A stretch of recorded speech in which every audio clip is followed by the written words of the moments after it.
Hey guys, Chris here. It's a lovely Friday here in Michigan. Nice and cool weather, sunny out, not very many clouds in the sky, and I really like this time of year. It's fall, nice light hoodie weather, so I really like it.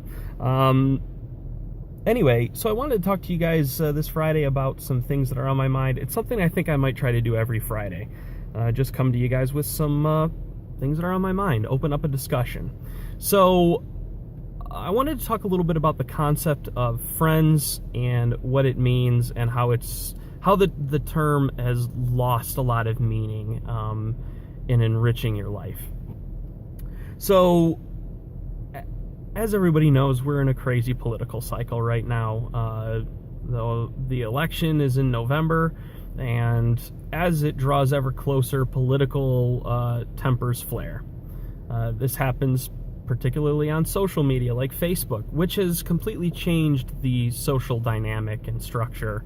Even our lexicon, to say friend doesn't mean what it used to mean.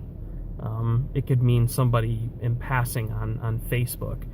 And I find it odd that I know that I have personally, because of my opinions, have lost friends. Some friends have decided that they cannot handle the way that I think about things or say certain things. And it makes me sad. Now, why does it make me sad? It makes me sad because I have lost somebody in my life, or I have allowed a voice to silence itself. A voice that could one day change the way that I think about a thing. Well, I didn't silence them, they silenced themselves. And that's unfortunate, because I'll be honest with you, the people that disagree with me passionately about things that I passionately disagree with them about, and we're both vocal about that fact, those are the most valuable people and friends that I have in my life, because they cause me to exercise my brain and to think about things. Most people, I think all people, are very rigid in the way that they think about things. And I think most people are rigid to the point of completely unbending. I don't particularly subscribe to that. There are some things that I have been very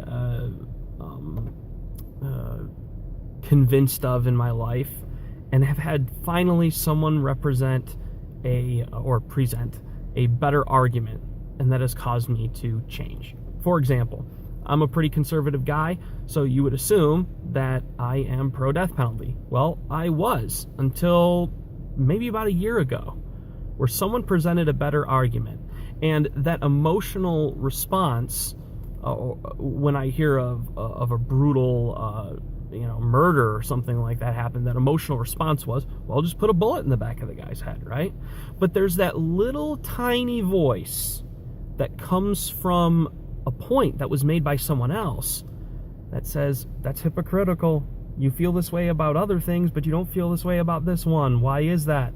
And it pulls you back, and it would just feel so much easier if I just allowed myself to respond emotionally and hold my old opinion. But I can't do it anymore. So I'm open to hearing different opinions. And it's important that you're doing the same thing with yourself in your life. Let's say you believe in or you take a position regarding the Confederate flag, and you say we should be able to fly that anywhere, and Southern pride, and whatever. If the responses that you get from your opinion range from yeah to hell yeah, you're yelling in an echo chamber. You don't have anybody that gives a dissenting view. And you need to hear that side of the story. And you need to hear it a lot. Because if not, then you're not carefully considering what it is that you're saying. I mean, even if someone disagrees with you, I guess you may not consider it at all. But I'm the type that does, and I think that's a valuable thing to do. if you can demonstrate to people that you've had a deeply held belief and that it can change, I think that goes a long way in them reciprocating that same kind of openness. Now, the one thing you've got to be very careful of is getting yourself, and this is, since I'm on the right side of the spectrum, I find this particularly from leftists. Maybe if you're a leftist and you've got some friends that are on the right, maybe you experience this. But I think in general, we can all agree on one thing. And that is, there are people who seem to think that the only indicator that you've listened to their argument is that you've accepted their argument. It's just a bad litmus test for our people listening. One of my favorite quotes is by Aristotle, where he said that it's the mark of an educated mind to be able to consider an idea without having to accept it. And I think that that's very true. You have to be able to think about things, but you don't have to accept them. But over time, if the argument is good enough, it will wear away at you, and your conscience will start to be bothered by those things. So, I guess the moral to all this is pretty simple. If you have friends that disagree with you politically, listen to them.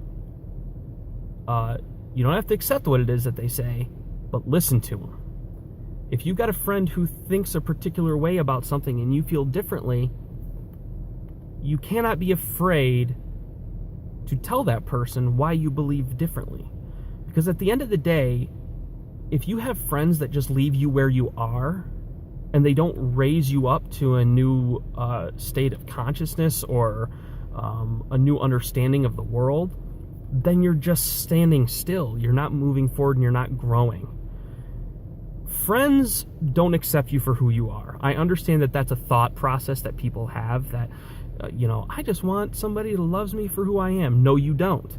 What you want is someone that will help you grow, that will hold you to a higher standard. Does that mean that you change necessarily? No. But you will ultimately find that you do change. And it's important that you do. So yeah, those friends that you disagree with, take some time to pull them aside and say, hey, thanks for being my friend. And thanks for allowing me to speak my mind. And I'm really happy that I allow you to speak yours, because it gives me an opportunity to grow and think. Don't run away from those people. Don't be afraid of having those arguments. Because at the end of the day, the person who blocks the other because of a political belief, that's on them. That shows about their character, not about yours. So don't internalize it, but really take the time to show appreciation for those people who feel differently than you do. They're the best tool you have for exercising your brain in your life, and you don't get that from an echo chamber. Anyway, guys, you have a great weekend. Be kind to one another, and if you're not going to be kind to one another politically, take some time and listen and think. All right? Have a good weekend.